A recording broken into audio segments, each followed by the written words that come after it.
Baik, selamat pagi bagi kita semua. Silakan siapa yang memimpin nyanyi dan doa.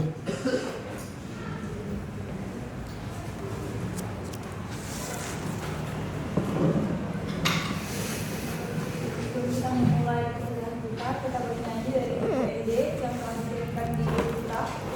Buku ND nomor 497, Asli Roham Puji. Asli Roham Puji. 2, 3, ya. Asli Roham Puji.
Oke, baik. Hari ini kita membahas dua topik. Karenanya kita akan menandatangani 2 kali absen untuk menggantikan yang tidak bisa kita lakukan minggu yang lalu. Silakan ditandatangani. Nah, karena ini 2 topik, nanti mohon supaya yang memberikan laporan bacanya jangan membaca lagi apa yang kamu tulis, tapi sampaikanlah apa yang kamu tahu dalam gerakan ekumene di Indonesia abad ke-19, paruhan pertama dan paruhan kedua nanti untuk laporan baca 3. Sehingga tidak terkesan nanti saudara membaca ya apa yang kau tulis, tapi apa yang kau tahu sampaikan. Tapi kalau kau baca nanti apa yang kau tulis itu saya akan hentikan ya. Oke, hari ini kita mulai dari saudara Eninta Ginting. Silakan. Terima kasih atas kesempatan yang diberikan. Itu laporan baca saya mengenai gerakan ekonomi pada paruhan pertama dan juga paruhan kedua pada abad 19. Jadi pada masa tahun 1795 sampai 1816, jadi di Indonesia itu terjadi perubahan politik, yaitu berkaitan dengan pergantian pemerintahan yang satu kepada pemerintahan yang lainnya di Indonesia. Adapun perubahan politik itu ditandai dengan peristiwa-peristiwa sebagai berikut, yaitu yang pertama yaitu berakhirnya kekuasaan politik pemerintahan Hindia Belanda yaitu VOC pada tahun 1795, dan kemudian kekuasaan politik di Indonesia ini diserahkan kepada Batavia Republik pada tahun 1796. Kemudian peristiwa yang kedua yaitu setelah kekuasaan politik Indonesia berada di Batavia, pemerintahan mereka itu tidak berlangsung lama di dalam Indonesia, karena pada tahun 1811 kekuasaan politik di Indonesia ini direbut oleh Inggris. Dan peristiwa yang ketiga yaitu kerajaan Inggris berhasil merebut kekuasaan politik dari Batavia Republik. Dan pada tahun 1816 kerajaan Belanda lah yang melaksanakan pemerintahannya di wilayah Indonesia. Dan selain terjadi perubahan politik di wilayah Indonesia, terjadi juga perubahan yaitu mengenai perkembangan kehidupan beragama ataupun kehidupan bergerejawi. Hal ini dapat ditandai dengan yang pertama, pembentukan gereja Protestan ataupun AM. Jadi pada tahun 1818 itu diberikan kebebasan beragama di dalam wilayah Indonesia. Jadi setiap gereja ataupun lembaga perkabaran Injil, mereka ini memberitakan Injilnya dengan cara ataupun kebijaksanaan mereka masing-masing. Dengan demikian, Raja Belanda yaitu William I, Raja gereja ini mencita-citakan supaya di Indonesia itu terjadi sebuah gereja persatuan. Dan gereja API ini ataupun gereja Protestan ini terdapat juga yang berpaham Protestan, yaitu meliputi Calvinis, Lutheran dan juga aliran lain. Jadi pembentukan gereja API ini terbentuk pada tahun 1835 dan kemudian berkembang dengan istilah yang kita kenal dengan English Church. Kemudian yang kedua, perubahan yang meliputi kehidupan beragama ataupun gerejawi itu dengan terbentuknya lembaga-lembaga pekabaran Injil. Jadi pada abad ke-18, pada abad ke-18 dan juga awal ke-19 banyak lembaga-lembaga pekabaran Injil yang terbentuk di Indonesia. Kemudian yang ketiga yaitu terbentuknya juga lembaga-lembaga Alkitab. Ada lembaga Alkitab di Indonesia antara lain seperti BPS, BS dan NBG. Lembaga-lembaga Alkitab yang bekerja di Indonesia ini memberikan dampak yang positif bagi pertumbuhan gerakan ekumenis di Indonesia. Kemudian gerakan ekumenis pada tahun 2019, ya di Belanda itu banyak juga dibentuk pekabaran Injil yang baru antara lain seperti NJF, NDJF, dan DJF.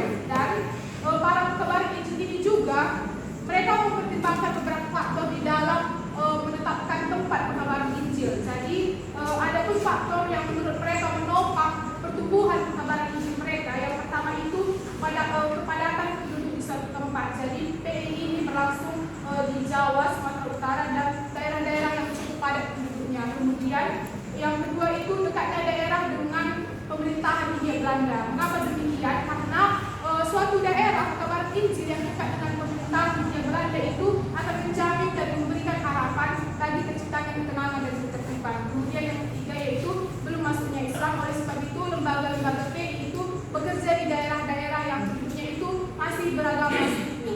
Dan di samping faktor yang menopang pertumbuhan PI ini juga, ternyata lembaga pekabaran ini juga memiliki kelemahan atau kekurangan mereka, karena mereka ini berpencar, lembaga PI tersebut berpencar. Jadi untuk mengatasi hal tersebut, lembaga PI ini juga membuat usaha-usaha seperti penerbitan D.O. Packer. Nah, jadi penerbitan D.O. Packer ini juga menghasilkan atau menjadikan sarana pekabaran di dalam pekabaran Injil dan juga percetakan. Jadi penerbitan D.O. Packer ini merupakan sebuah percetakan dan juga ini percetakan ini juga memberikan dampak positif ataupun dia bertumpu pada gerakan ekumenis di Indonesia.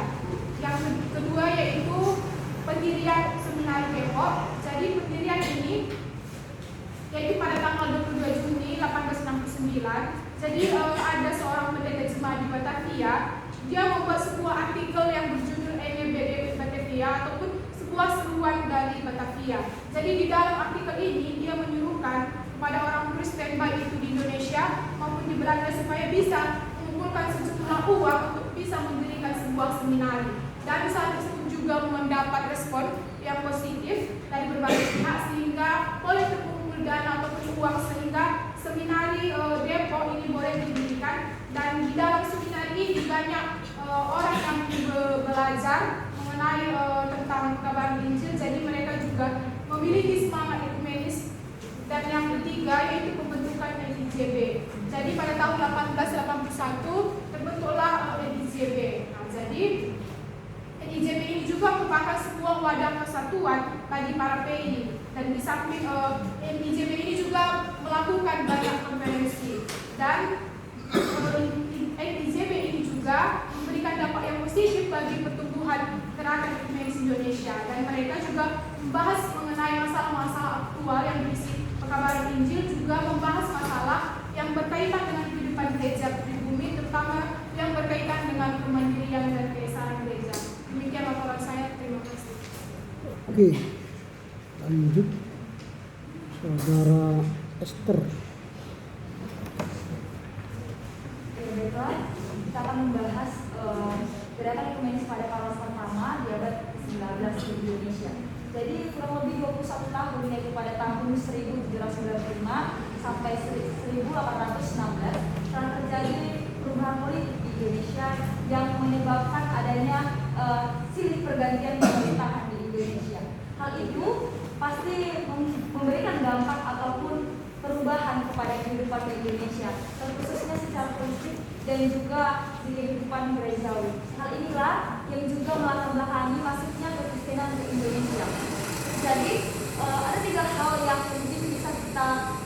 dari gerakan ekumenis pada paruan pertama ini, yaitu yang pertama munculnya atau berdirinya gereja Protestan yang yaitu diprakarsai oleh Raja William pertama, yaitu dari Hindia Belanda, yang memiliki cita-cita untuk menyatukan gereja-gereja Protestan yang ada. Hal ini juga karena didukung pada sebelumnya, masa pemerintahan sebelumnya yang sudah memberikan kebebasan untuk beragama atau untuk memiliki agama di tahun 1818. Dan yang kedua adalah berdirinya lembaga pekabaran Injil. Lembaga pekabaran Injil ini bukan dibentuk oleh gereja, tetapi beberapa orang Kristen atau bisa dikatakan orang-orang Kristen yang melihat bahwa pentingnya pekabaran Injil dan juga melihat beberapa umat Kristen yang telah menjadi Kristen tetapi belum melakukan sesuatu berdasarkan imannya. Jadi mereka dari denominasi yang berbeda bersatu untuk melakukan atau untuk membentuk lembaga pekabaran Injil. Hal ini bisa dikatakan sudah bersifat ekumenis pada masa itu, karena mereka yang beraliran yang berbeda tapi memiliki kesatuan untuk menunjukkan, untuk mencapai suatu usaha untuk memperluaskan pekabaran Injil di Indonesia. Yang ketiga, adanya lembaga penerjemahan Alkitab yang bekerja di Indonesia. Lembaga ini melayani beberapa denominasi gereja. Jadi bisa dikatakan hadirnya lembaga penerjemahan Alkitab ini juga mendukung gerakan ekumenis di Indonesia. Selanjutnya kita akan masuk kepada gerakan ekumenis pada parokan kedua di abad ke-19, di mana di masa ini sudah banyak pekabaran Injil yang terbentuk. Jadi karena sudah banyaknya pekabaran Injil yang sudah terbentuk, mereka juga memilih atau mempertimbangkan daerah-daerah mana saja yang akan mereka jadikan fokus mereka untuk mengkabarkan Injil. Ada tiga faktor yang mereka pertimbangkan untuk memilih satu dari daerah untuk dijadikan pekabaran Injil. Yang pertama, daerah di mana yang tingkat kependudukannya yang banyak. Kemudian yang kedua, daerah yang dekat dengan pemerintahan Hindia Belanda. Dan yang ketiga, daerah yang belum dimasuki oleh agama Islam atau masih mempercayai agama-agama suku. Dan dalam usaha-usaha pekabaran Injil ini masih terdapat kelemahan-kelemahan sehingga untuk memperluas lagi Injil di Indonesia dan juga usaha-usaha pekabaran Injil, maka bentuklah usaha yang pertama, adanya menerbitkan majalah Day of Quaker, yaitu yang dikelola oleh seorang yaitu bernama E.W. King. Jadi dia mengelola atau membuka suatu percetakan untuk juga membiayai pekabaran Injil yang bekerja di Indonesia. Jadi melalui majalah ini juga melahirkan atau merangsang gerakan-gerakan ekumenis, di mana isi majalahnya merangsang umat-umat Kristen untuk peduli terhadap gerakan ekumenis di Indonesia atau supaya peduli untuk mencapai keesaan gereja yang ada di Indonesia. Dan yang kedua, usaha selanjutnya yang mendirikan seminari di Depok, di mana seminari ini didirikan untuk memperbanyak lagi pekabaran Injil yang baru, sehingga pekabaran Injil di Indonesia semakin luas. Tetapi seminari ini ditutup dan digantikan karena juga lebih memilih karena alasan ditutupnya, seminari itu masih tingkat yang menengah. Jadi yang dibutuhkan pada saat itu adalah sekolah tinggi teologi. Jadi yang ketiga, usaha yang dibentuk yaitu adanya pembentukan NIZB, Netherlands Indisch Zendingsbond, di mana ini merupakan suatu tempat ataupun wadah untuk mengadakan konferensi-konferensi pekabaran Injil. Mungkin yang bisa saya sampaikan. Terima kasih. Oke, lanjut pada Friska. Saya akan menyampaikan laporan dari saya. Yang pertama itu adalah pertama pada abad ke-19, tahun 1795 sampai tahun 1816 terjadi perubahan politik. CMC berganti yang adanya penyerahan kekuasaan atas Indonesia. Yang pertama itu sejak tahun 1795 VOC sudah tidak lagi berfungsi secara politik, sehingga kekuasaannya atas Indonesia diserahkan kepada pemerintahan Batak C Republik. Lalu setelah pada tahun 1811, karena Batak C Republik ini tidak berlangsung lama karena adanya perang antara Inggris dan Prancis, dan Belanda merupakan satelit dari Prancis, maka Indonesia direbut oleh Inggris, sehingga pemerintahan Inggris mengambil alih kekuasaan Indonesia. Namun di pemerintahan Inggris pun tidak berlangsung lama, sama seperti Batak C Republik ini, dan pemerintahan Inggris memberikan kekuasaan itu kepada pemerintahan Hindia Belanda, dan pemerintahan inilah yang menjadi pemerintahan yang terakhir yang menguasai Indonesia. Namun karena silih berganti kekuasaan tadi yang menguasai Indonesia, sehingga adanya timbullah perkembangan yang terjadi dalam Indonesia, seperti pada saat VOC itu gereja-gereja masih diberikan hak hidup hanya kepada yang berpaham Protestan atau yang Reformat, yang dimana dia seperti aliran Calvinis, Lutheran dan yang lainnya. Sedangkan pada masa Batak C Republik muncullah perkembangan seperti adanya kebebasan beragama.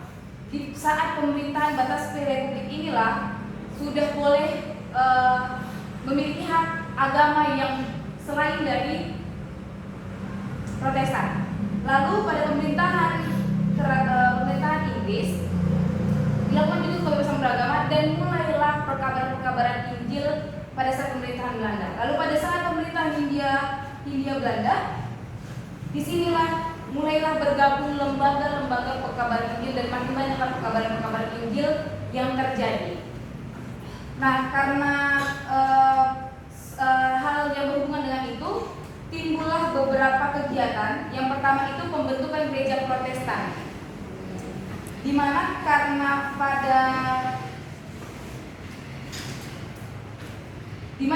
adanya perkabaran Injil, dan melihat bahwa perkabaran Injil itu melakukan kegiatannya, perkabaran Injilnya sesuai dengan kebijakan dan caranya masing-masing, dan karena itu mulailah dampak negatif yang terlihat, sehingga dibentuklah gereja Protestan dan Am yang dikenal dengan The Protestants Kerk in Netherlands ini. Dengan lahirnya gereja tersebut, maka gereja awal yang dibentuk oleh gereja VOC itu sudah berakhir. Lalu yang kedua, adanya lembaga-lembaga pekabaran Injil. Lembaga-lembaga pekabaran Injil ini muncul karena orang-orang Kristen yang tidak puas terhadap kehidupan gerejawi, yang disebabkan gereja itu dianggap kurang menyadari dan melakukan tugas pekabaran Injilnya, dan perbuatannya juga bertolak belakang dengan pengakuan bahwa Yesus adalah juru selamat yang sempurna. Maka dibentuklah lembaga-lembaga pekabaran Injil. Lalu kita masuk ke paruhan yang kedua. Keparuhan yang kedua itu dimulai dari berkembangnya lembaga-lembaga pekabaran Injil yang baru, seperti adanya NZV, NGZV, dan UZV. Lembaga pekabaran Injil ini bekerja sesuai dengan kebijakan dan caranya masing-masing, dan mereka juga ditempatkan di tempat-tempat yang terpencil sesuai dengan beberapa faktor. Yang pertama itu tempat di mana penduduknya yang padat. Yang kedua itu tempat di mana dekat dengan pusatnya Hindia Belanda. Dan yang ketiga itu daerah itu masih belum dimasuki oleh agama Islam. Karena pekabaran Injil ini bekerja sesuai dengan kebijakan dan caranya masing-masing, sehingga terbenturlah dampak yang negatif, dan hampir munculkan masalah karena mengikuti kebijakan dan caranya masing-masing. Lalu karena hal tersebut timbullah usaha-usaha yang dilakukan. Yang pertama itu adanya penerbitan Day of Quaker. Day of Quaker ini adalah majalah yang diterbitkan oleh D.S.E. Wakeing. D.S.E. Wakeing ini adalah orang yang membiayai pekerjaan pekabaran Injil dengan mengusahakan percetakan. Nah, majalah ini sangat berperan penting dalam pekabaran Injil, di mana di dalam majalah ini, melalui majalah ini mereka dapat bertukar pikiran dan bertukar pengalaman. Dan dalam majalah ini juga termuat karangan-karangan termasuk laporan-laporan konferensi IZB yang merangsang orang Kristen di Indonesia untuk memasalahkan kemandirian dan keesaan gereja di negeri. Lalu yang kedua itu ada pendirian Seminari Depok. Seminari Depok ini dibentuk untuk mendidik orang-orang yang kelak akan menjadi pekabar Injil, yang akan mengabarkan Injil di bangsanya sendiri. Namun Seminari Depok ini harus ditutup karena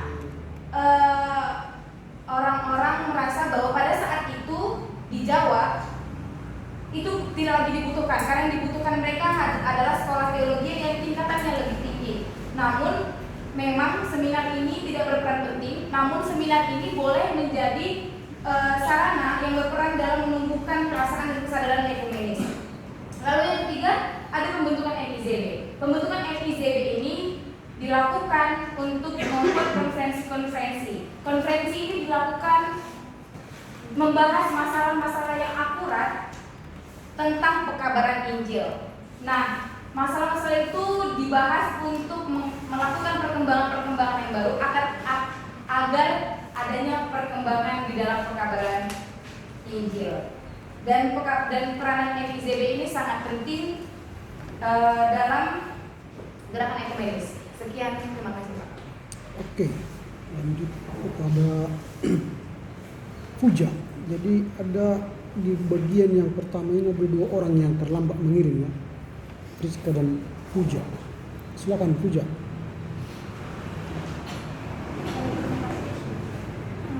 Pada kesempatan kali ini kita akan membahas dua ide. Yang pertama, gerakan ekumenis pada paruhan pertama pada abad ke-19 dan gerakan ekumenis pada paruhan kedua pada abad ke-19. Yang pertama yaitu gerakan ekumenis pada paruhan pertama abad ke-19. Pada masa 1795 sampai 1816 di Indonesia telah terjadi perubahan politik yang silih berganti berkenaan dengan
Indonesia. Dan pembahasan kita yang kedua yaitu gerakan ekumenis pada parahan kedua abad ke-19. Pada parahan kedua abad ke-19 ini yang ada di Eropa, terutama di Belanda, juga banyak dibentuk lembaga pekabaran Injil yang baru. Ada beberapa faktor yang dimaksud di sini adalah yang pertama, kepadatan penduduk di satu tempat. Itulah sebabnya dimengerti bila lembaga-lembaga pekabaran Injil banyak bekerja di Jawa, di Sumatera, dan daerah-daerah lain yang padat penduduknya. Yang kedua yaitu dekatnya daerah yang akan dijadikan medan pekabaran Injil itu dengan pemerintahan baik yang sifatnya di pusat maupun di daerah. Yang ketiga, lembaga-lembaga pekabaran Injil umumnya bekerja di daerah-daerah yang penduduknya masih beragama suku karena lebih mudah menerima Injil, tetapi juga karena mengingat peraturan yang di masa itu. Sehubungan dengan kenyataan bahwa lembaga-lembaga pekabaran Injil menurut kebijakan dan caranya masing-masing, dan juga karena terpengaruhnya memiliki tiga faktor tersebut dalam menentukan medan pekabaran Injil, maka kadang-kadang di antara mereka terjadi benturan tertentu yang merugikan pekabaran Injil. Usaha-usaha yang dimaksud di atas adalah dapatlah digambarkan sebagai berikut. Yang pertama, penerbitan Depok Maker. Pada tahun 1881 di Depok didirikan sebuah badan yang diberi nama Nederland Indisch Zendingsbond atau NIZB. Dalam rangka menghubungannya dengan NIZB, Depok Maker mempunyai peranan yang penting bagi pekabaran Injil dari lembaga-lembaga pekabaran Injil yang bergabung di dalam khususnya. Yang kedua, pendirian seminari Depok. Usaha tersebut memperoleh tanggapan yang positif dari berbagai pihak sehingga dapat dikumpulkan sejumlah uang untuk mewujudkan cita-cita tersebut. Dan yang ketiga, pembentukan NIZB. Pada tanggal 20 sampai 29 Agustus 1880 bertempat di Depok dilaksanakan sebuah konferensi yang dihadiri oleh beberapa pekabaran Injil dan beberapa lembaga pekabaran Injil yang bekerja di Indonesia. Dapatlah dikemukakan bahwa NIZB mempunyai peranan yang cukup penting dalam beberapa ekonomi di Indonesia, paling tidak dalam hal memberikan rangsangan secara tidak langsung kepada orang Kristen di Indonesia. Mungkin ini laporan dari saya. Terima kasih. Oke, lanjut Helen.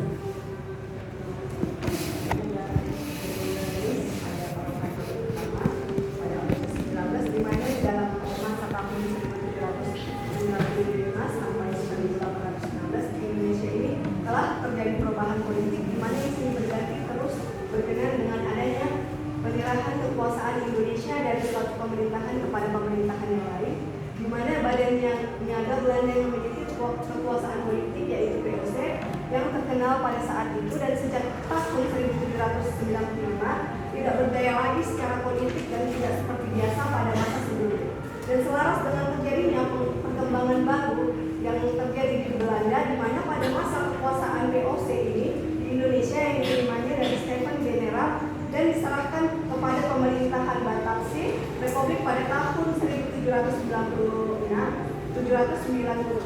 di mana pemerintahan Batavia ini dalam pengendalian kekuasaan politiknya atas Indonesia berlangsung juga dalam waktu yang tidak lama, sebab ada hubungan dan perkembangan yang baru di Belanda selaku adanya perang antara Inggris dan Prancis, dan sehubung dengan adanya perkembangan yang baru di bidang keagamaan dan di bidang kegerejaan itu, maka parahan pada abad ke-19 ini di Indonesia terdapat kehidupan Kristiani dalam bentuk wadah gerejawi yang dimaksud adalah gereja Protestan atau bekas gereja dari VOC. Dan yang pertama yaitu pembentukan adanya gereja Protestan atau PA, di mana di dalam pada tahun 1818 di sini dinyatakan Indonesia diberlakukan kebebasan. Tunggu dulu, ini yang kau kirim ke saya dari mana?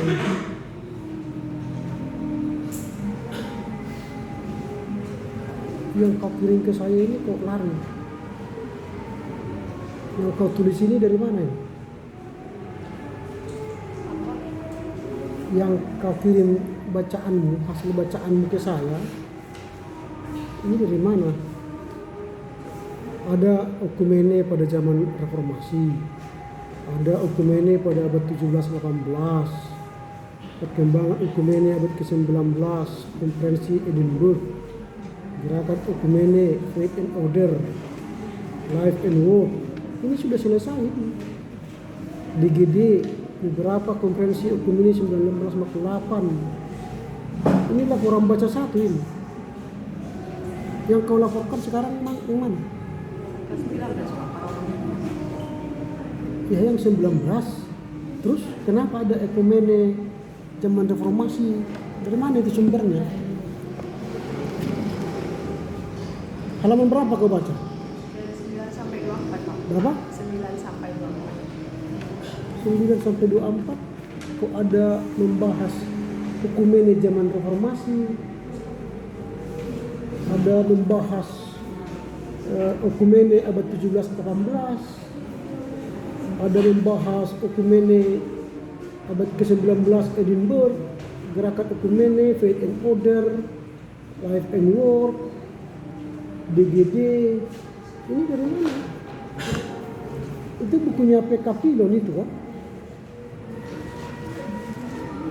Kalau sekarang yang kita bahas abad ke-19 itu bicara gereja Protestan, lembaga PI, lembaga Alkitab, Parohan kedua, ada penerbitan The Quaker, itu pada akhirnya pada pembentukan NIJB. Yang kau baca itu dari mana? Hah?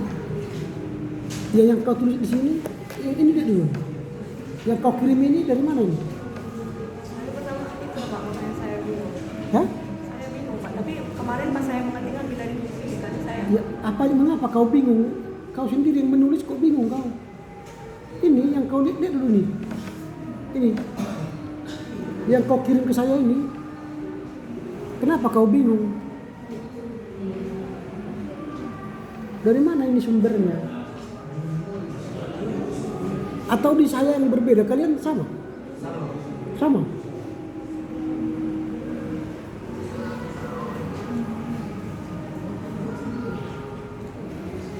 Ya, ini sudah lewat ini. Udah kita bahas ini 2 minggu yang lalu.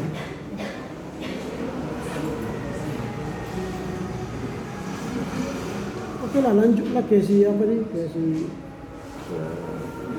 Hickson ya.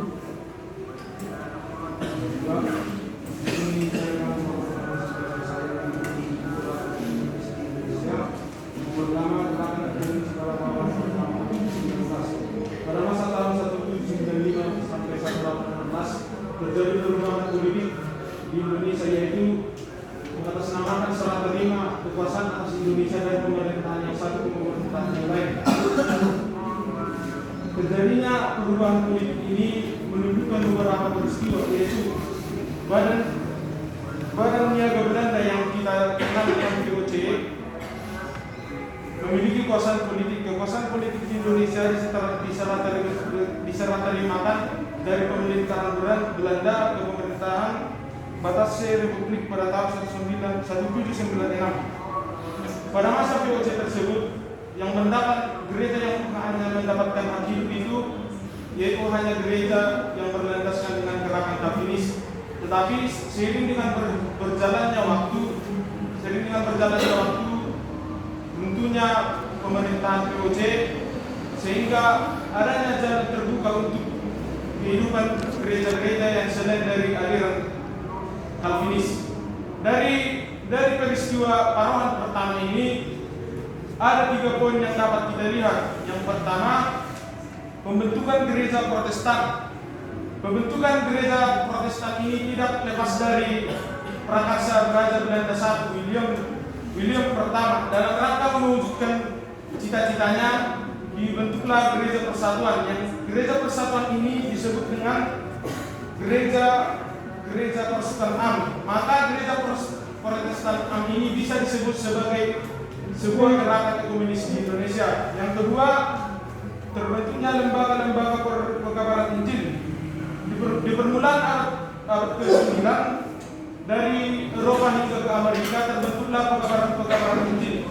Maka respon dari Indonesia tersebut mulailah terbentuk badan-badan pekabaran Injil.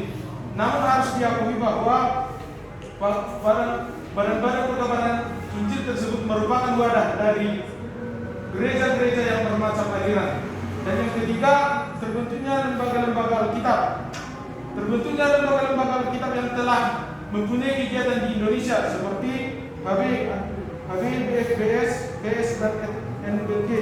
Dari kegiatan itu, BFBS membentuk sebuah lembaga Alkitab di Indonesia. Dan mereka membentuk lembaga Alkitab di Indonesia ini berpencar ke beberapa daerah seperti Sumatera dan Jawa. Dan selanjutnya kita masuk kepada gerakan parohan kedua, yaitu pada abad ke-19. Pada parohan yang kedua ini, baik dari Eropa hingga ke Belanda, mulailah terbentuk pekabaran-pekabaran Injil. Maka untuk merespon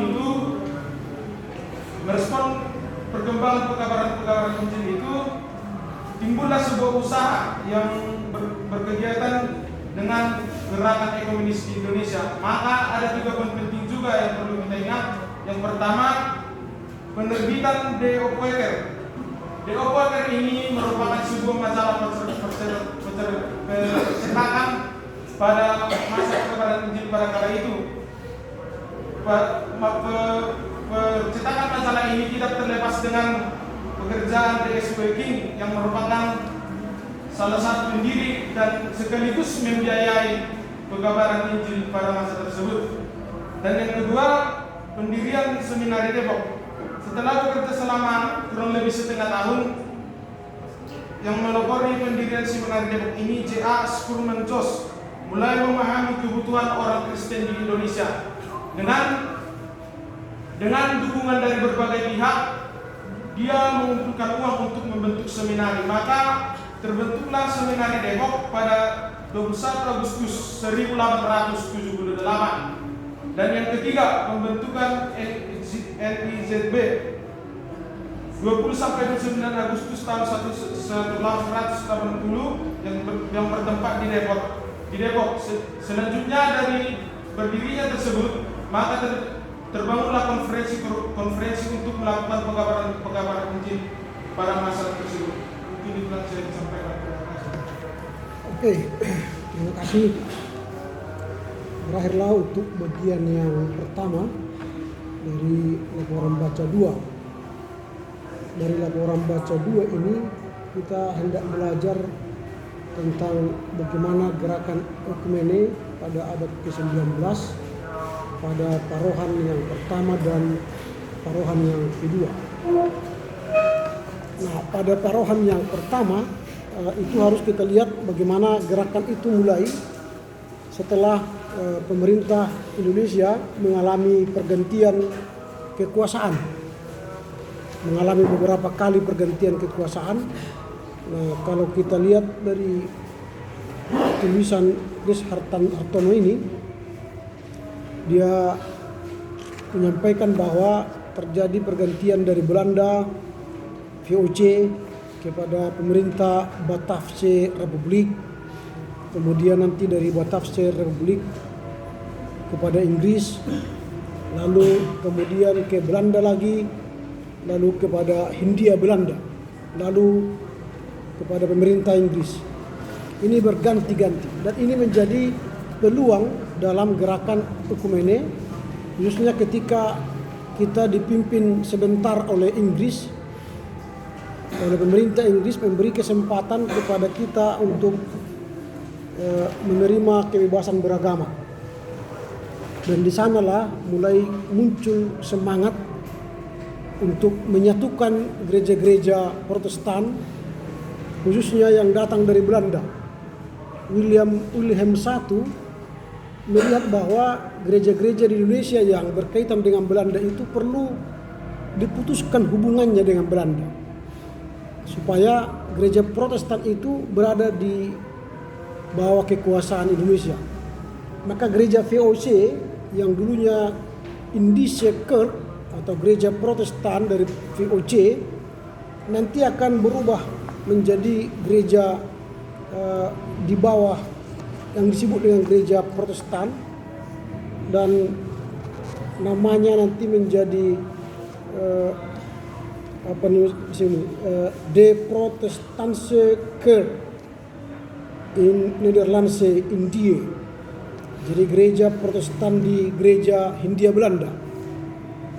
Dan sekarang itu menjadi GPIB. Sekarang, dulu namanya GPI, Gereja Protestan Indonesia. Di Baki, buku Almanak Kristen Indonesia, sekarang pun ada GPI. Dan di apa namanya? Di bawah GPI itu ada 12 gereja, mulai dari GPIB, Gemi, banyak sekali itu. Pokoknya gereja-gereja yang di daerah timur itu semua dari GPI. Nah itu dulu dari Indische Kerk lalu berubah menjadi gereja Protestan. Menurut Wilhelm, dia berpikir bahwa gereja-gereja yang datang dari Belanda itu, walau itu Calvinis dan Lutheran, itu disatukan dalam sebuah gerakan gereja Protestan. Sehingga itulah menjadi sebuah cikal bakal gerakan ekumene pada abad 19 perohan pertama. Nah itu di gereja Protestan itu bergabunglah aliran Protestan, Lutheran dan Calvinis. Ini gagasan Wilhelm I. Lalu usaha gerakan ekumene lain ialah dengan adanya lembaga-lembaga pekabaran Injil. Apa yang dimaksud dengan gerakan ekumene pada saat itu? Lembaga pekabaran Injil yang datang dari Eropa, baik dari Amerika, itu semua bukan di bawah naungan gereja.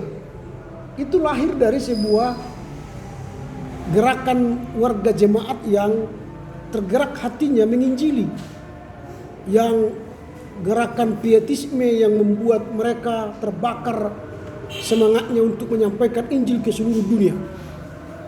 Misalnya gerakan lembaga penginjilan yang datang dari Belanda, baik dari Jerman atau dari Amerika. Kita ambil contoh Rhein Mission Gesellschaft, itu bukan milik gereja resmi di Jerman. Atau nanti UZV atau NZV, itu bukan milik gereja resmi di Jerman. Dari Gereformat misalnya, tidak. Tapi itu lahir dari perkumpulan orang-orang percaya yang pietis ya, yang terbakar semangatnya untuk menginjili orang lain di seluruh dunia. Nah, menurut pemerintah Hindia Belanda saat itu, perlulah mereka ini dipersatukan. Lembaga-lembaga pekabar Injil itu disatukan dalam sebuah organisasi. Sama seperti di Edinburgh 1910, maka lahir waktu itu International Missionary Council, lembaga penginjilan dunia. Seperti itulah rencananya supaya lahirlah lembaga penginjilan Indonesia. Tapi di parohan pertama ini belum lahir organisasi itu. Nanti di parohan kedua abad ke-19 itulah yang lahir NIZB, Nederlandse Indische Zending Bonds. Dia lahirlah itu. Itu persekutuan para penginjil atau lembaga Injil Eropa di Indonesia. Tapi di parohan pertama itu lembaga-lembaga PI itu dikumpulkan untuk menyatukan mereka dalam sebuah lembaga bersama. Itulah disebut gerakan ekumene. Jadi gerakan penyatuan itulah yang disebut dengan gerakan ekumene. Lalu lembaga Alkitab Indonesia, mengapa itu disebut sebagai gerakan ekumene? Karena pendirian lembaga Alkitab itu disponsori oleh 3 lembaga yang berbeda-beda alirannya. Dari BS dan NBG itu adalah organisasi yang berbeda alirannya. Tetapi mendirikan sebuah lembaga Alkitab di Indonesia, mereka bergabung dalam mencetak Alkitab di Indonesia. Dan ini memang yang paling unik di seluruh dunia. Dr. Anwar Chen sudah mengatakan itu kemarin di seminar di kampus kita, bahwa LAI itu adalah lembaga ekumene terbaik di dunia. Mengapa? Di dunia ini tidak ada lembaga Alkitab yang menyatu Katolik dan Protestan. Di mana-mana ada terjemahan Katolik, ada terjemahan Protestan. Di negara mana pun. Tapi di negara kita Protestan dan Katolik sama-sama menerima terjemahan yang sama. Ini adalah lembaga ekumene yang terbaik di dunia sampai sekarang. LAI itu diterima oleh kalangan Protestan dan Katolik terjemahannya. Nah, ini yang disebut dengan gerakan ekumene. Jadi gerakan penerjemahan Alkitab itu, lembaga Alkitab Indonesia itu merupakan gerakan ekumene di Indonesia yang muncul pada parohan pertama abad ke-19. Nah, inilah parohan pertama. Lalu kita masuk parohan kedua, ada yang berbeda pada parohan pertama. Parohan pertama itu lembaga gerakan ekumene itu dirangsang oleh terjadinya pergantian pemerintahan di Indonesia dan adanya lembaga-lembaga PI dan usaha penyatuan gereja-gereja Protestan dan lembaga Alkitab. Tapi pada parohan kedua ini bukan bicara pemerintah lagi, tapi sudah berbicara soal banyaknya lembaga-lembaga PI yang lahir di Eropa, di Belanda. Misalnya sudah ada UZV, NZV, NGZV dari Belanda. Lain lagi sending-sending lain, misalnya Ermelo, ada lagi Mennonite dan sebagainya. Akibatnya di Indonesia apa? Akibatnya di Indonesia banyaklah lembaga-lembaga PI yang sama sekali tidak punya hubungan dengan gereja yang saya katakan tadi di Eropa itu. Dan akhirnya mereka dipersatukan. Di mana mereka dipersatukan? Pertama itu ada penerbitan De Opwekker. Sebenarnya De Opwekker itu bukanlah sebuah sarana untuk mempersatukan gerakan ekumene, tetapi karena lembaga sending yang didirikan pada 1881 dengan nama Nederlands Indische Zendingbond NIZB, mereka mengelola De Opwekker itu. Nah, mereka membuat tulisan majalah atau tulisan-tulisan di De Opwekker itu secara ekumenis. Karena apa? Karena mereka sudah beli itu. Mereka sudah memiliki secara bersama oleh NIZB itu telah menguasai atau membeli De Opwekker itu. Nah, makanya De Opwekker itu menjadi sebuah sarana lembaga gerakan ekumene. Karena setiap gereja, setiap denominasi bisa mengirimkan tulisannya ke De Opwekker itu. Ini makanya De Opwekker itu dikenal sebagai gerakan ekumene. Lalu kedua ialah dengan pendirian seminari Depok. Memang secara langsung tidak ada kaitannya dengan gerakan ekumene. Tetapi secara faktual, murid-murid atau mahasiswa dari Seminar Depok ini berasal dari berbagai denominasi di Indonesia. Misalnya dari Batak ada, dari Ambon ada, dari Sulawesi ada, dari Jawa ada. Dibina dan dididik di Seminar Depok. Misalnya Dr. Justin Sombing, GHM Sihan, Suritua Nababan. Itu datang dari sana. Lalu akhirnya nanti Seminar Depok itu kan berubah nama menjadi HTS, Hochschule Theologie Seminari, dan akhirnya menjadi STT Jakarta. Nah, ini yang kita lihat, Seminari Depok itu menjadi sebuah pemantik lahirnya gerakan ekumene. Dan akhirnya yang ketiga ialah lahirnya NIZB itu, Nederlandse Indische Zendingbond. Nah, itu yang mempersatukan lembaga-lembaga PI di Indonesia. Nah, inilah gerakan ekumene pada bagian atau parohan kedua abad ke-19. Nah, sekarang kalian sudah melihat abad ke-19 itu di Indonesia bagaimana gerakan ekumene. Menurut Chris Hartono tadi dibagi dua. Parohan pertama dibakar semangat pergantian pemerintah yang berganti-ganti, ada peluang dari pemerintah memberi kebebasan beragama, dan bahkan dari William I juga memberi semangat untuk penyatuan gereja, dan itu terjadi. Dan di parohan kedua itu karena banyaknya lembaga sending yang tidak berada di bawah gereja disatukan dalam sebuah lembaga sending Indonesia yang dikelola oleh Hindia Belanda. Nah ini yang kita lihat gerakan Oekumene di Indonesia pada abad ke-19. Nah sekarang kita akan mendengar bagaimana gerakan Oekumene pada abad ke-20. Nah ini panjang sekali nanti. Gerakan Oekumene abad ke-20 parohan pertama. Kalau parohan kedua nanti kita akan dengar minggu yang akan datang. Nah sekarang kita akan mendengar parohan yang kedua ini dari laporan baca 3 yang disampaikan oleh 6 orang pelapor, tapi semuanya ini terlambat mereka mengirimkan materinya. Rata-rata sudah jam 7 malam ke atas, ada yang jam 1 pagi. Irospita itu mengirimkannya jam 00.56, berarti sudah jam 1 pagi kan. Saya terima juga, tapi nilainya tidak maksimal lagi. Tidak bisa lagi dia mendapat nilai bagus kan, karena sudah 1 hari lewat itu. Karena 00 itu sudah lewat kan. Oke, kita lanjutkan dari parohan yang kedua. Parohan yang pertama abad ke-20.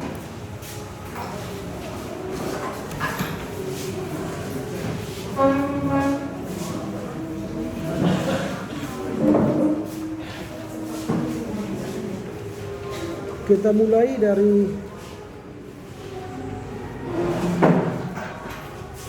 Irospita.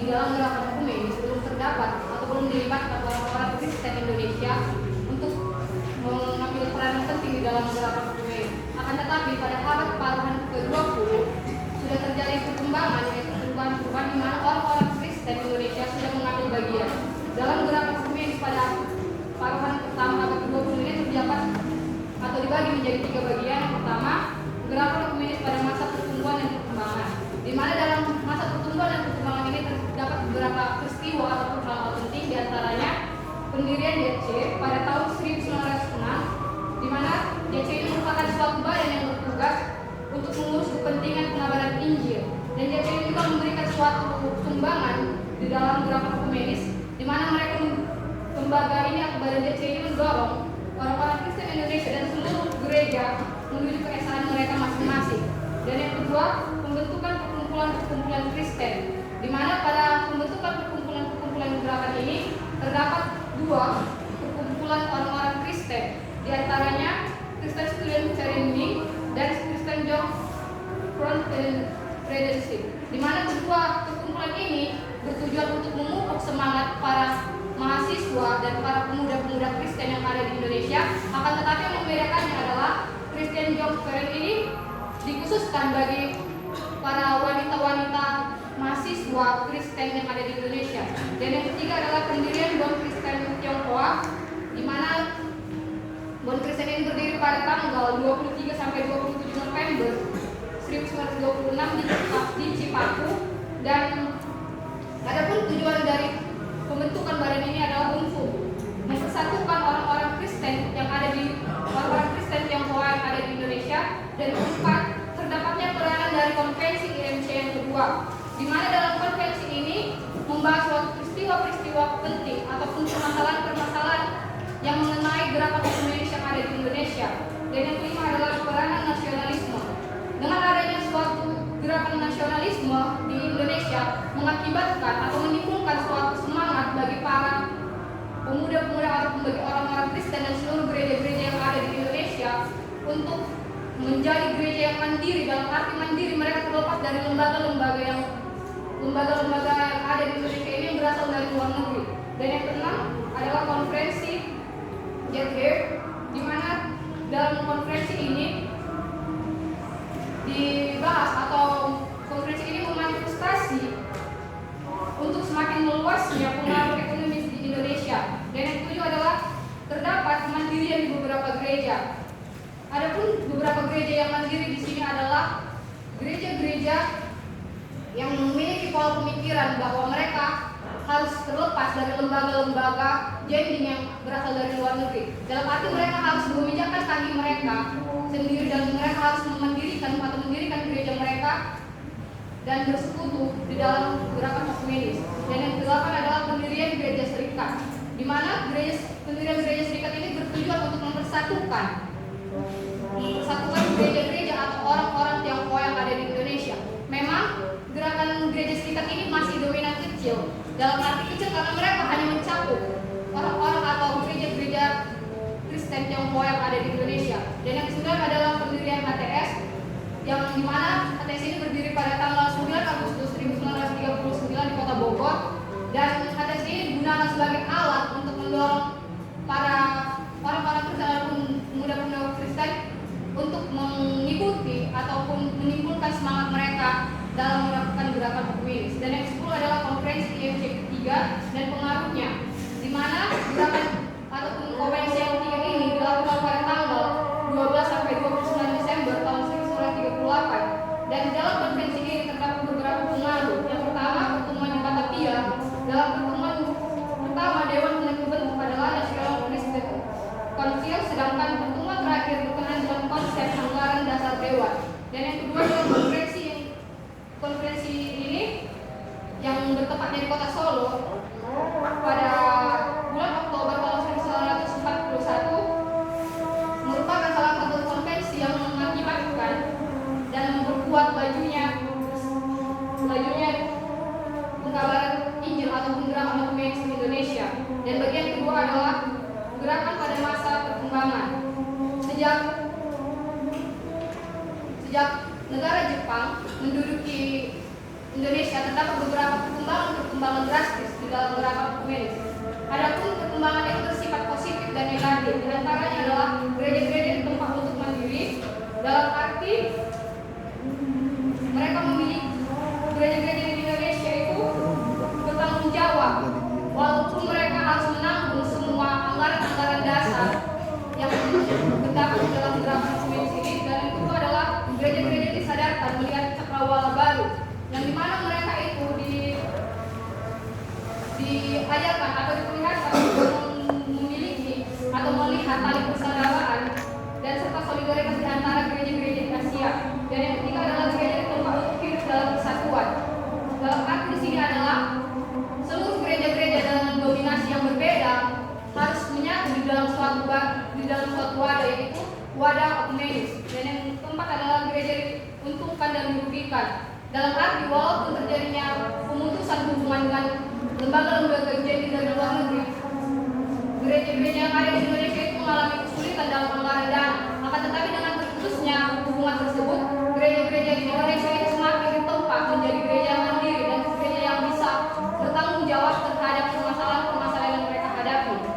Dan yang ketiga adalah gerakan ekumenis pada masa pembuahan hasil, di mana pada masa pembuahan hasil ini terdapat beberapa peristiwa penting. Salah satunya adalah pembentukan DGD, Dewan Gereja Indonesia, terbentuk pada 22 Mei tahun 1946 di Yogyakarta, yang diikuti oleh 6 gereja-gereja yang berada di Pulau Jawa. Dan yang kedua adalah pembentukan MOPGK pada tanggal 17 Maret 1947. Dan gerakan pembentukan badan ini bertujuan untuk menjadi bahtera bagi seluruh gereja-gereja di Indonesia. Dan yang ketiga adalah pembentukan GKPI pada tanggal 25 sampai 28 Mei 1948 di Kota Jakarta. Adapun tujuan dari pembentukan GKPI ini adalah sebagai suatu badan atau lembaga persekutuan gereja-gereja Tionghoa yang ada di Indonesia. Dan yang keempat adalah pembentukan Majelis Kristenan di Medan, berdiri pada tahun 1949 dan berperan sebagai hampir sama dengan DGD serta MOPGK.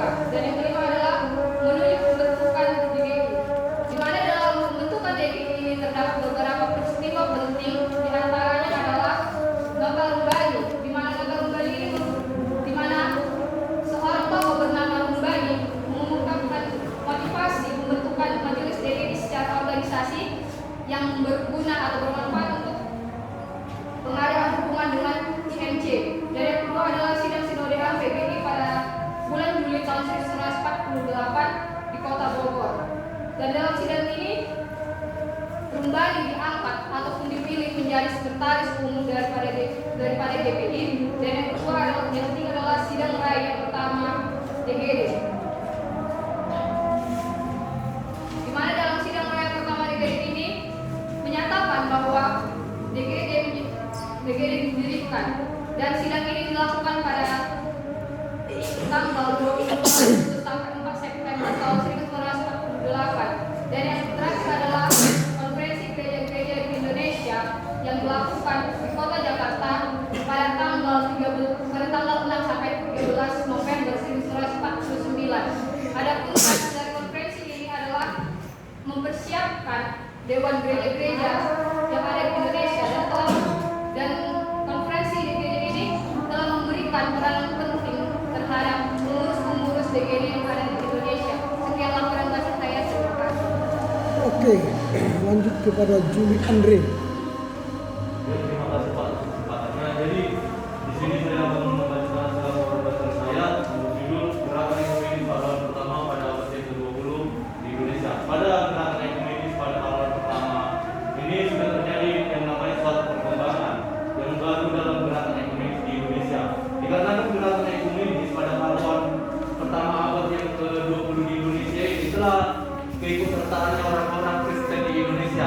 Jadi pada pahlawan pertama abad yang ke-20 ini terdapat 3 bagian poin ataupun perkembangan di dalam gerakan ekumenis. Yang pertama, gerakan ekumenis pada masa pertumbuhan dan perkembangan, dan bagian yang kedua, gerakan ekumenis pada masa penggemblengan, dan yang ketiga, gerakan ekumenis pada masa pembuahan hasil. Lalu kita masuk pada gerakan ekumenis yang perkembangan dan pertumbuhan, di mana sudah berdirinya suatu Jendings Konsulat yang berdiri pada tahun 1906, yang dimana semacam badan perwakilan dari lembaga-lembaga pekabaran Injil. Jadi Jendings Konsulat juga mempunyai peranan yang sangat penting di dalam melicinkan koordinasi dan hubungan kekristenan di Indonesia. JC juga sesungguhnya mempunyai sumbangan yang sangat penting dari gerakan ekumenis di paruan pertama ini pada abad yang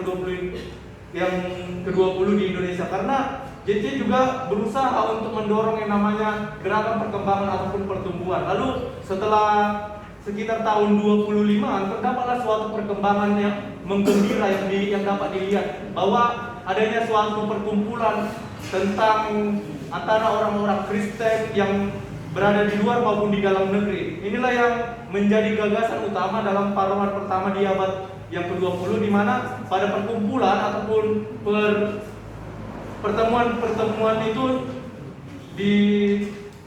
antara lain yaitu Kristen Studentenvereniging, yang dimana sebagai seorang utusan adalah C.L. Van Don yang diberi tugas untuk menjadi pelayan di antara pemuda Kristen dan mahasiswa Kristen khususnya di Batavia. Jadi Dr. C.L. Van Don ini beranggapan bahwa sudah tiba waktunya untuk membentuk suatu perkumpulan pemuda Kristen, mahasiswa Kristen ataupun yang beragama Kristen lainnya, untuk agar terpupuknya semangat dari gerakan ekumenis sendiri. Lalu perkumpulan yang kedua itu kita dapat lihat yang dimana Kristen Jonge Vrouwen Federation, yang dimana sebuah perkumpulan wanita Kristen yang diberi nama pada tahun 1928 atau 1929, yang dimana pusat perkumpulan ini yang berada di Cloud East. Jadi perkumpulan ini juga mempunyai peranan yang sangat penting dalam memupuk semangat ekumenis, dikarenakan para anggotanya khusus kepada para wanita. Jadi para wanita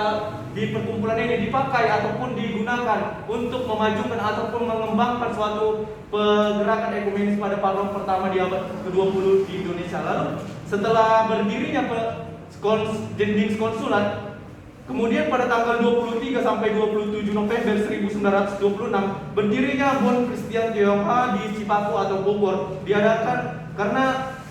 diadakannya sebuah konferensi. Inilah yang menjadikan Bon Christian Tionghoa dibentuk, dikarenakan adanya sebuah konferensi ataupun sebuah perkumpulan ataupun rapat-rapat orang-orang Tionghoa dan jemaat-jemaat Kristen Tionghoa. Inilah landasan kenapa Bond Kristen Tionghoa dibentuk oleh karena konferensi yang diadakan jemaat-jemaat Tionghoa pada saat itu. Dan wadah keesaan yang dimaksud di sini karena ada pun yang menjadi tujuan Bond Kristen Tionghoa ini di Indonesia adalah untuk mempersatukan orang-orang Kristen Tionghoa pada saat itu. Karena pada saat itu orang-orang Kristen Tionghoa sudah ikut campur dalam gerakan ekumenis paruan pertama di abad ke-20 di Indonesia. Lalu setelah berdirinya ataupun dibentuknya Bond Kristen Tionghoa, terbentuklah atau berdirinya lah gereja-gereja serikat, yang dimana gereja-gereja serikat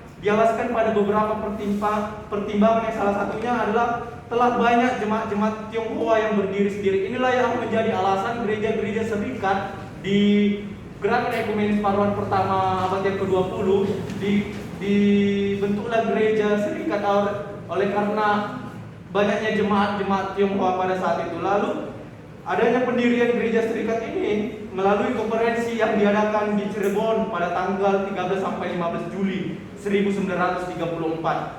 Kadang-kadang gereja serikat juga mempergunakan sebutan-sebutan lain karena memang masih merupakan wadah keesaan gerejawi. Jadi gereja serikat ini juga masih termasuk wadah persekutuan ataupun gerakan ekumenis pada paruan pertama. Lalu setelah berdirinya gereja serikat, lalu setelah itu berdirilah pada tanggal 9 Agustus 1934 di Bogor, yang dimana berdirinya ATS atau Hogere Theological School. Pendirian tersebut di satu pihak dan keberadaannya di pihak lain sangat menopang lajunya gerakan ekumenis di Indonesia.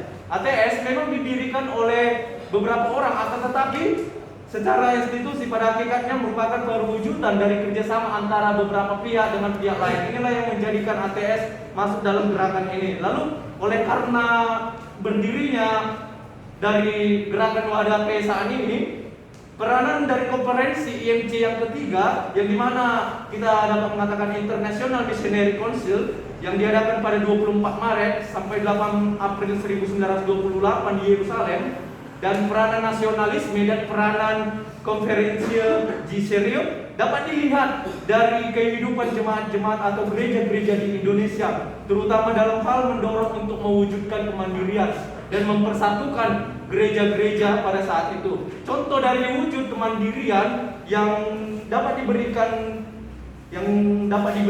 atas peranan-peranan IMC, nasionalisme serta konferensial Giserium ini, kita dapat melihat ada dua kategori gereja yang berdiri sendiri ataupun mandiri dalam beberapa gereja, yaitu dalam kategori yang pertama gereja suku, dan yang kedua kategori gereja nasional, di mana gereja suku ini telah berdirinya HKBP pada tahun 1930, dan yang kedua gereja suku yang mandiri yaitu Gereja Kristen Jawi Wetan yang berdiri pada 1931, dan gereja suku yang kedua Gereja Kristen Pasundan yang berdiri pada 1934, dan gereja nasional itu sendiri adalah GPI dan gereja-gereja lainnya di Indonesia. Itulah yang menjadi peranan penting ataupun suatu gagasan bahwa peranan dari konferensi ataupun peranan nasional ataupun peranan dari konferensi Giserium itu memiliki dampak positif dan dapat berubah menjadi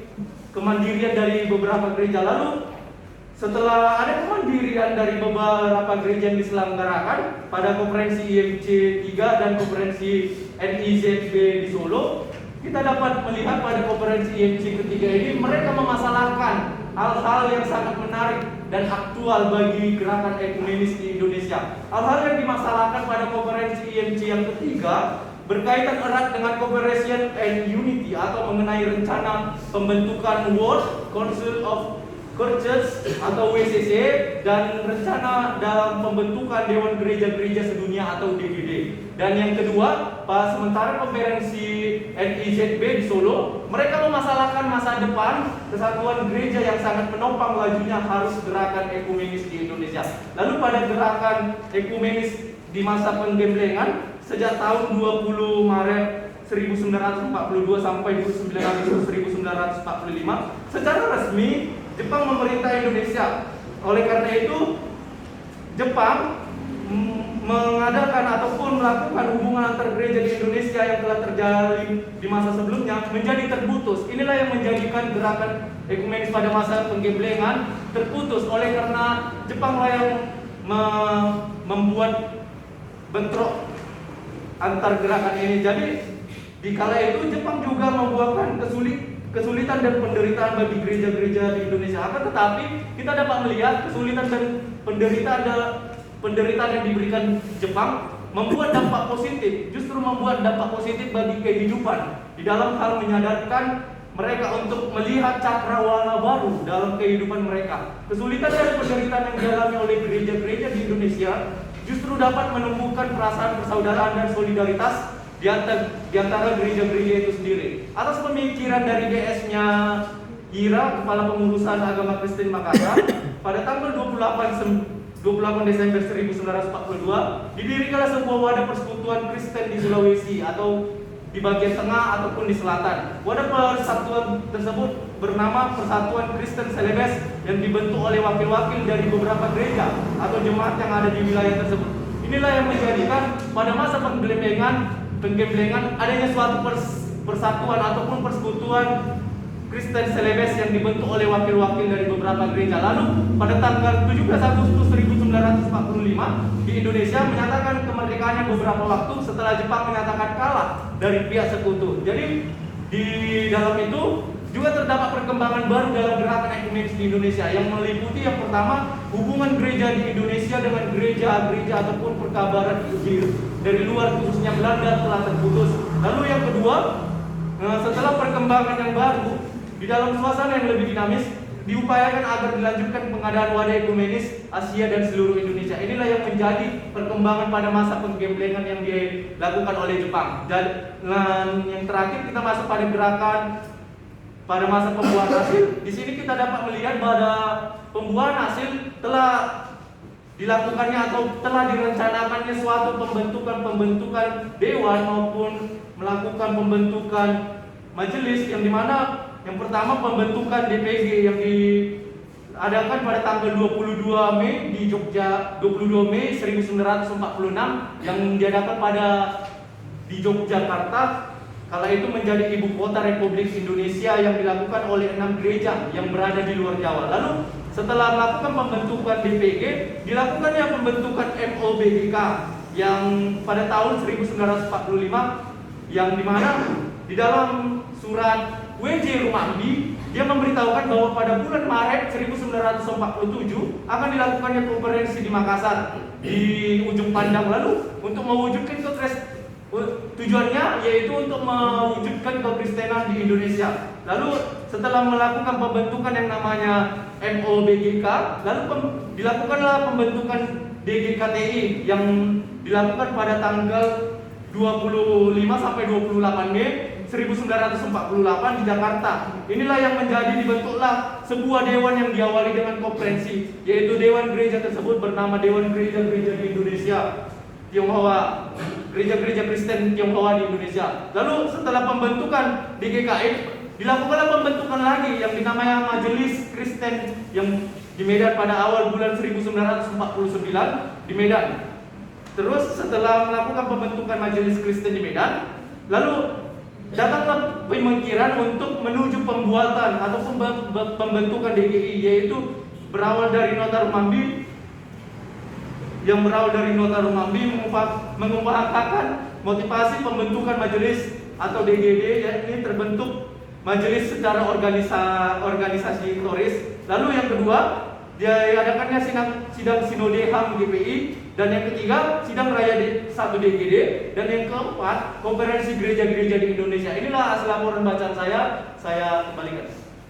Oke, Luis.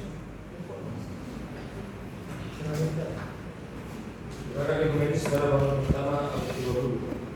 Pertama, berbagai terdahulu begitu 1 dan 2 nampak bahwa gerakan ekumenis Indonesia masih diwarnai oleh kenyataan bahwa yang terlibat di dalamnya belum terlihat adanya orang-orang Kristen Indonesia, apalagi tokoh gereja Indonesia.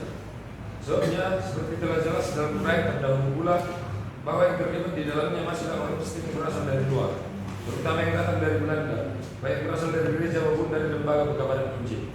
Dan untuk memudahkan pembicaraan, maka perlulah pembahasan ini dilakukan dibagikan dalam 3 bagian. A. Gerakan ekumenis pada masa pertumbuhan dan perkembangan, yang di dalamnya akan dibahas gerakan ekumenis dari sejak pendirian ZC sampai dengan konferensi IZB terakhir pada tahun 1906 sampai dengan 1941. B. Gerakan ekumenis pada masa penyelenggaraan, yang di dalamnya akan dibicarakan gerakan ekumenis di masa kependudukan Jepang pada tahun 1942 sampai dengan 1945. Dan yang C, gerakan ekumenis pada masa pembuatan hasil, yang di dalamnya akan diuraikan gerakan ekumenis di masa kemerdekaan dan perjuangan pada tahun 1946 sampai dengan 1950. Kedua, gerakan ekumenis pada masa pertumbuhan dan perkembangan. Pertama, pendirian ZC. Di dalam pembicaraan terdahulu telah dikemukakan bahwa lembaga pekabaran Injil yang bekerja di Indonesia melakukan kegiatan. Mereka selaras dengan kebijakan dan caranya masing-masing. Telah dikemukakan pula bahwa kenyataan serupa ini sebenarnya membawa kerugian tertentu bagi pelaksanaan pekabaran Injil mereka sendiri di satu pihak dan Kekristenan di Indonesia di pihak lain. Berkenaan dengan tugas ZC di atas, di dalam kenyataan pentingnya ZC mempunyai peranan yang penting pula di dalam hal menciptakan koordinasi dan hubungan Kekristenan di Indonesia. Dan dilihat dari sudut kenyataan yang sedemikian, sebenarnya ini dapatlah dikatakan bahwa ZC sesungguhnya mempunyai sumbangan yang penting peranannya dalam gerakan ekumenis di Indonesia. Dan dilihat dari sudut kenyataan yang sedemikian dapat dikatakan bahwa ZC sebenarnya mempunyai sumbangan yang penting peranannya dalam gerakan ekumenis di Indonesia. Secara konkret, sumbangan dimaksud tampak dalam usahanya untuk mendorong orang Kristen Indonesia umumnya dan gereja-gereja Indonesia khususnya menuju ke arah insan mereka. Apa yang ditengahkan terakhir di atas segala nampak jelas di dalam usaha-usaha yang dilakukannya dalam 2 dasar terakhir atau sebelum pembubarannya pada tahun 1923. Terutama sekali di dalam keikutsertaannya mempersiapkan pembentukan Dewan Gereja-Gereja di Indonesia atau DGI. Kedua, pembentukan perkumpulan Kristen. Sekitar tahun 25-an terdapatlah perkembangan yang mengembirakan. Perkembangan yang dimaksud ialah bahwa di antara orang Kristen di Indonesia, baik berasal dari luar maupun di dalam negeri, muncul gagasan untuk membentuk perkumpulan Kristen. Pertama, Christian Student Federation atau Dr. J. Van Dorn adalah seorang utusan dari Nederland Christian Student Federation. Udah cukup. Lanjut. Mikael, boleh. Baik, pada dalam ini kita akan memfokuskan pada gerakan ekumenis pada tahun pertama abad ke-20, di mana sebenarnya dalam fokusnya dalam pembahasan gerakan ekumenis tahun abad ke-20 ini ada 3 fokus yang perlu kita lihat, yaitu pertama, gerakan ekumenis pada masa pertumbuhan dan perkembangan sejak tahun 1906 sampai 1941 yang awalnya dinilai sebagai periode pertama ini yang didirikannya ZC, di mana tugas ZC pada awalnya untuk mengurusi masalah-masalah penginjilan di Indonesia, tapi seiring dengan perkembangan mulai menjadi nilai-nilai ekumenis, di mana yang menjadi terbentuknya persekutuan pertama Christian Student Federation yang dipelopori oleh Dr. C.L. Van Dorn, yakni perkumpulan berfungsi untuk melakukan pelayanan terhadap pemuda Kristen. Jadi perkumpulan ini banyak melakukan seperti pendalaman Alkitab. Lalu yang kedua, Christian Jungfrau Federation. Banyak pemuda Kristen khususnya kaum perempuan yang ditampung pada perkumpulan ini, di mana untuk mempersatukan kaum wanita dan juga wanita gereja, di mana yang dipelopori oleh Nyonya T.G. Mulia dan Nyonya Alfreds. Pada tanggal 23 sampai dengan 27 November tahun 1926, yaitu pendirian Bond Kristen yang didirikan untuk mempersatukan atau membuat nilai-nilai keesaan pada orang Kristen Tionghoa, di mana yang diprasangkai oleh Dr. Paul Peng Hong. Perkembangan ini dilanjutkan sehingga terdirinya HTS yang didirikan pada tahun 1934 9 Agustus, yang dirumuskan untuk menyelenggarakan nilai-nilai teologi pada orang-orang Tionghoa. Lalu kita masuk kepada periode kedua, gerakan ekumenis pada masa pengembelengan di masa pendudukan Jepang. Kita mengetahui pada masa pendudukan Jepang, gereja mulai dikungkung karena kekristenan dikaitkan sering dengan bangsa Eropa atau Belanda. Pada tahun 1945, gereja-gereja Indonesia disadarkan dengan cakrawala yang baru, di mana orang-orang Barat telah diusir dari Indonesia sehingga badan-badan jending banyak dikeluarkan. Mulai dari situ gereja-gereja yang diolah oleh masyarakat Indonesia atau pribumi mulai berusaha sendiri, di mana mereka berusaha memanajemen gereja-gerejanya masing-masing. Dan di sini mulai tumbuhlah nilai-nilai komunis dalam rakyat Indonesia untuk membangun kembali gerejanya. Kita masuk ke yang pertama, Persatuan Kristen Celebes yang dibentuk oleh wakil-wakil dari beberapa gereja atau jemaat di Celebes dengan sebagai tindakan lembaga sosial. Lalu yang kedua, penggabungan gereja-gereja Masih di Ambon di tahun 1945. Gereja yang di dalamnya ada GPM, Gereja Katolik, Gereja Advent, Gereja Pentakosta, Balak Keselamatan, dan lain-lain. Perubahan-perubahan yang amat baik terjadi di kalangan orang-orang Ambon.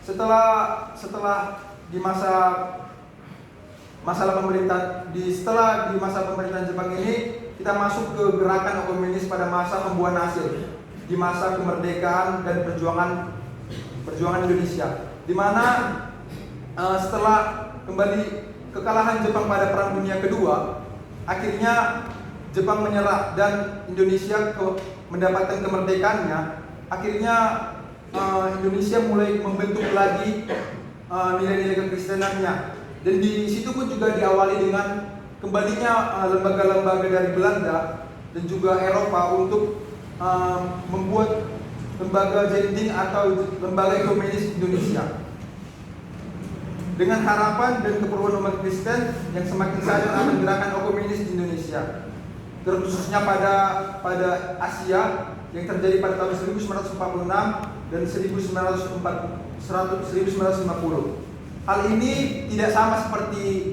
tahun periode yang pertama atau tahun 1920 sampai 1941. Jadi ada suasana baru dan juga adanya perkembangan baru. Yang pertama, pembentukan DPG. Tanggal 22 Mei 1946 dibentuk oleh Dewan-Dewan Gereja yang diberi nama Dewan Permusyawaratan Gereja-Gereja yang dibentuk di Yogyakarta dan juga berkedudukan di GSJ Jalan Gondok Kusuma. Jadi DPG ini semacam badan pekerja untuk membantu gereja-gereja pada masa itu. Lalu pembentukan MOBGK pada tanggal 15 sampai dengan 25 Maret 1947 di Makassar, merupakan peristiwa yang penting yang merupakan gerakan keesaan gerakan di Indonesia. Majelis Keesaan bersama gereja-gereja Kristen yang berpusat di Makassar, hal ini juga berkenanan dengan dikemukakannya atau menyelidiki menganjurkan hal-hal pembaruan kesatuan gereja Kristen di Indonesia, dan pembentukan ini disemangati oleh amanat keesaan. Lalu kita masuk ke pembentukan DGKTI di kalangan jemaat atau warga-warga Tionghoa. Terdapat juga dibentuk wadah keesaan seperti Bond Kristen Indonesia yang telah terjadi pada di periode pertama. November.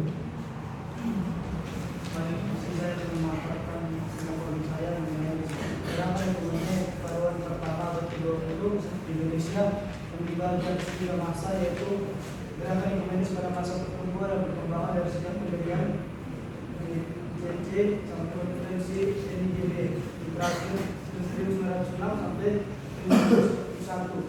Yang kedua, gerakan ekumenis pada masa pemerintahan di masa pendudukan Jepang 1940 sampai 1945, dan yang ketiga, gerakan ekumenis pada masa pembuahan hasil di masa kemerdekaan dan perjuangan 1946 sampai 1950.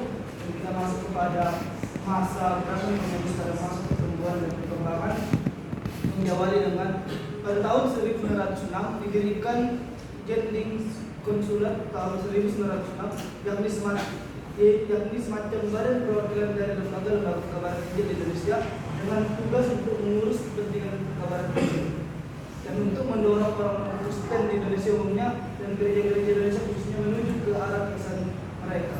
Dan pada tahun 1926 dibentuklah perkumpulan mahasiswa Kristen yang diberi nama Christian Student Ranging yang berpusat di Lubios.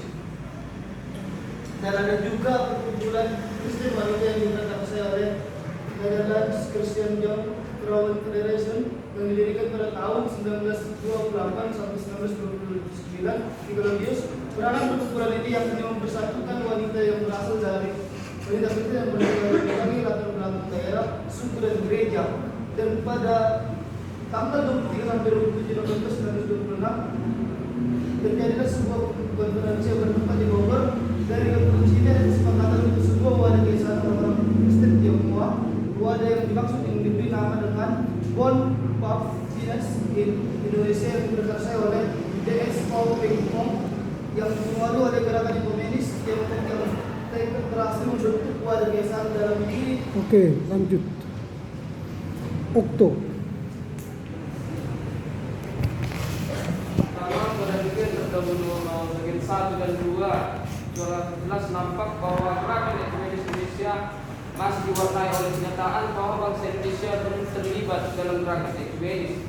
Tapi setelah abad ke-20 terjadi perkembangan, yaitu orang Indonesia mulai sudah terlibat dalam gerakan ekumenis di Indonesia. Nah, yang pertama yang menjadi perkembangannya yaitu gerakan ekumenis pada masa pertumbuhan dan perkembangan. Yang pertama itu merupakan pendirian Jeteling Konsulat yang merupakan sebagai wadah perkabaran Injil serta yang mengurus masalah-masalah dalam perkabaran Injil.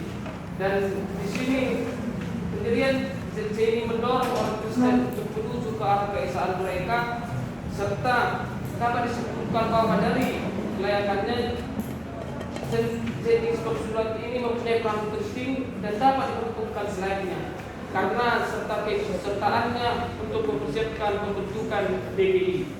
Dan yang kedua, pembentukan perkumpulan Kristen sekitar tahun 25-an mengalami perkembangan yang dimana orang Kristen Indonesia dan luar mulai timbul atau muncul ide atau gagasan untuk membentuk sebuah perkumpulan. Nah, yang pertama yaitu Christian Student Ranging yang diwarnai oleh Dr. C.L. Van Dorn, seorang utusan untuk melakukan tugas pelayanan yang diantaranya adalah pemuda Kristen dan mahasiswa Kristen di Indonesia, baik dari luar maupun dari dalam, terkhususnya Kristen di Batavia. Dan yang selanjutnya melalui lembaga tersebut, disinilah mulai terpupuk semangat ekumenis antar pemuda dan antar pelajar Kristen. Oke, cukup. Oke, tampaknya belum berhasil ya. Ada yang salah format, ada yang terlambat mengirim. Ya, ada maksimal. Oke, saya selalu mengatakan bahwa laporan baca itu hendak mengajar kalian untuk mengisi kognisi kalian ya. Mengisi otak supaya berisi. Kalau tak berisi otaknya nggak ada gunanya. Kuliah kan? Ini sudah semester 7 loh. Kalau nggak ada otak kalian berisi, kasihan nanti jemaat. Jemaat kita itu jadi tak berilmu. Tidak ada gunanya kalian fresh graduate, tapi tidak ada isinya. Kasihan jemaat itu nanti kalau kalian pendetanya ya. Membaca tapi tidak mengerti. Ini sudah semester 7 tingkat 4 lagi. Kalau semester 1, semester 2 masih kita maklumi. Ini sudah semester 7. Membaca tapi tidak mengerti. Oke. Sebelum saya membahas itu, sampaikan kepada Rinaldi Barus, dia gagal ya, tak usah masuk lagi. Karena dia sudah 5 kali absen sampai hari ini. Walau dia mengulang tambuk 2016, Sampai mati pun kalau nggak serius belajar nggak akan tamat dari saya. Jadi jangan gara-gara tamat 2016 suka-sukanya di kelas ini. Sampaikan sama dia ya, ketua kelas. Tak usah masuk lagi. Ini gagal.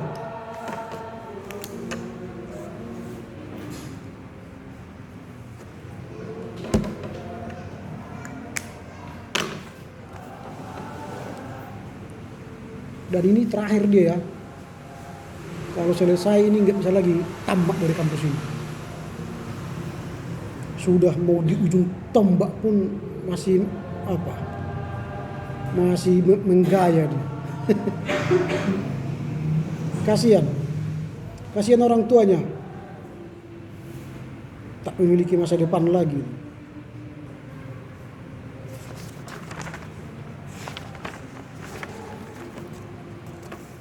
Oke, parohan pertama abad ke-20 seharusnya kan kalau kalian baca di alinea pertama kedua Chris Hartono sudah saya jelaskan.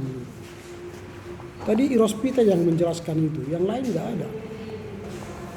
Perbedaan abad ke-19, abad ke-20 ada.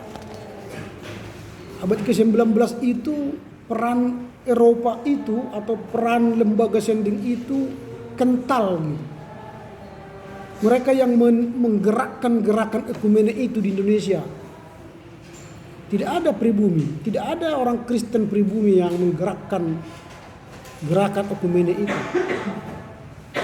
Tapi abad ke-20, parohan abad pertama, peran orang Kristen Indonesia sudah tampak menggerakkan gerakan ekumene itu.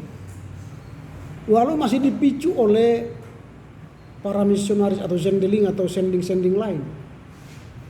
Itu yang kita lihat di sini. Maka muncullah nanti todung Gunung Mulia Harahap yang memprakarsai gerakan-gerakan ekumene di Indonesia. Dia hadir di Edinburgh, konferensi misi pertama. Dia hadir di konferensi misi kedua di Yerusalem. Dia hadir konferensi yang ketiga di India. Lalu akhirnya dia mendirikan PGI di Indonesia, DGI mendirikan Hoskule atau di Jakarta mendirikan UKI. Itu gerakan-gerakan ekumene. Lalu selain dia masih ada lagi tokoh lain yang terpilih jadi sekretaris DGI yang pertama. Itu adalah siapa tadi? Siapa yang menurut Hartono tadi? Sekretaris DGI pertama. Ya berarti kalian nggak ikut juga dalam diskusi kita ini. Rumambi itu juga tokoh Indonesia yang menggerakkan gerakan ekumene. Rumambi itu yang disebut oleh Chris Hartono. Selain mereka itu, orang-orang Kristen per daerah pun sudah mengalami gerakan ekumene. Maka Chris Hartono membagi 3 gerakan ekumene pada paroh pertama abad ke-20, yaitu gerakan perkembangan gerakan ekumene itu.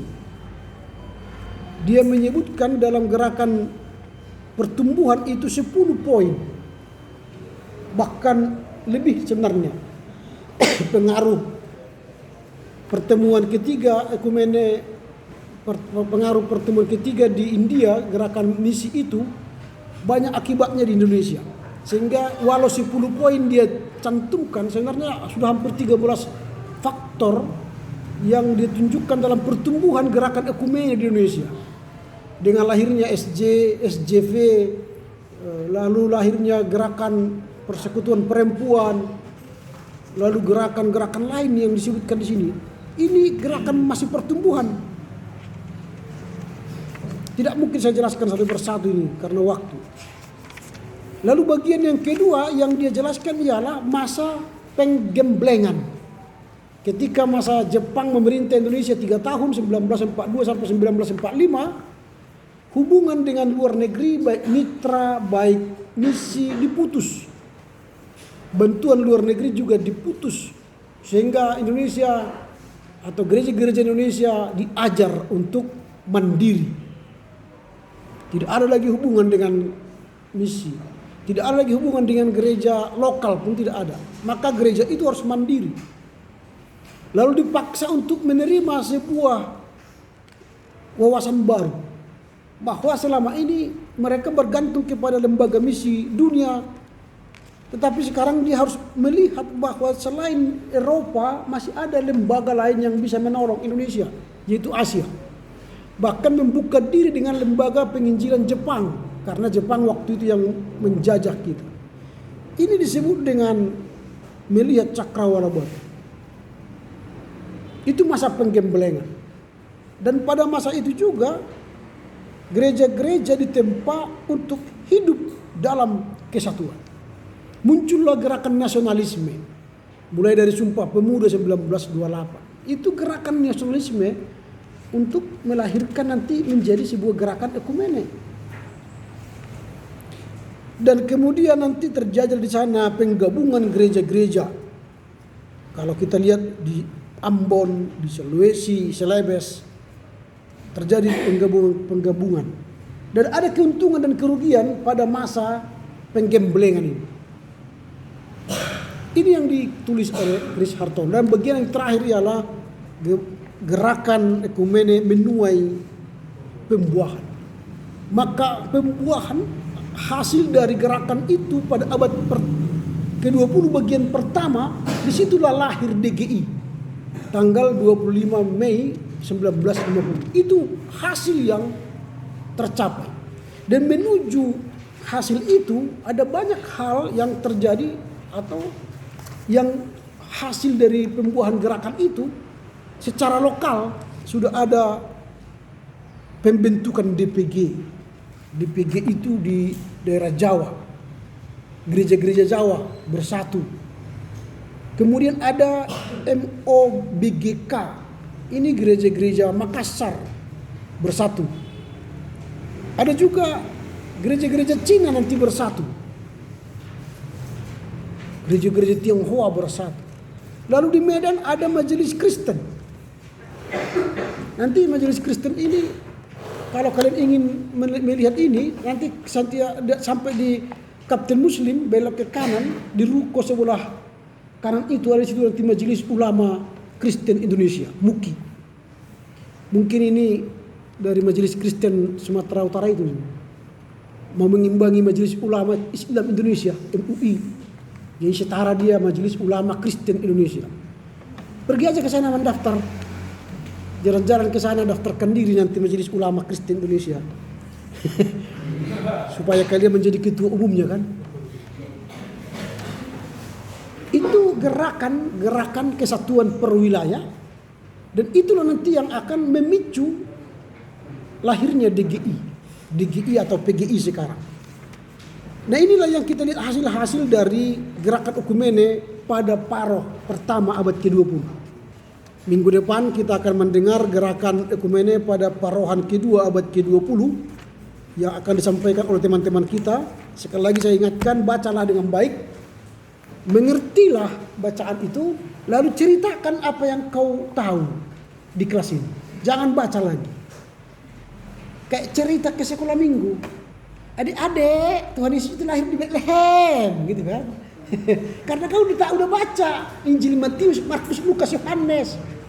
Jangan lahir bilang di Mesir lahirnya. Kau harus baca teksnya supaya tahu cerita. Kalau kau mengajar sekolah minggu, baca teks dengan baik. Nanti jangan kau bilang, Sakeus itu naik ke pohon ara itu seperti mangga. Kau nggak baca apa tuh pohon ara. Jangan cerita asal cerita. Baca teks, cari informasi supaya kau bisa menceritakan dengan baik. Jadi baca ini pelan-pelan, jangan cepat-cepat. Jangan membacanya halaman pertama langsung halaman 10. Akhirnya hilang ceritanya. Cerita ini ditulis Chris Hartono, berjilid ini, cerbung. Cerita bersambung ini. Jadi baca dengan baik. Nanti dia akan sambung ceritanya. Nanti kalau kalian baca parohan kedua, dia sambung itu dari cerita yang pertama. Parohan pertama itu dia sambung. Baru pahami. Kalau bisa mimpikan. Sampai kau bermimpi nanti menjelaskannya di sini. Itu baru kau sudah ekstasi ekumene itu. Sudah oyong dalam negara ekumene kan. Jadi buatlah dirimu ekstasi dengan ekumene. Ekstasi itu kan fly. Jangan fly gara-gara minum tuak atau sabu-sabu. Fly lah gara-gara membaca membaca buku. Kalau kalian sudah fly gara-gara membaca buku, kalian sudah orang pintar. Pernah kalian bermimpi berkhotbah? Kalau sudah sampai kalian bermimpi berkhotbah, kalian sudah hebat itu. Jangan-jangan kalian tidak pernah bermimpi berkhotbah.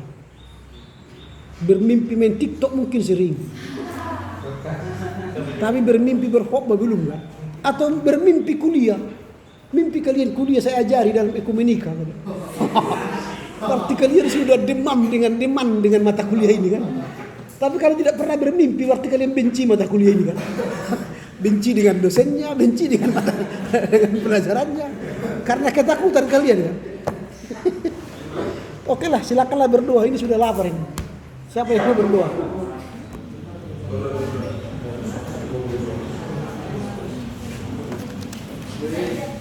Ada yang mau berdoa?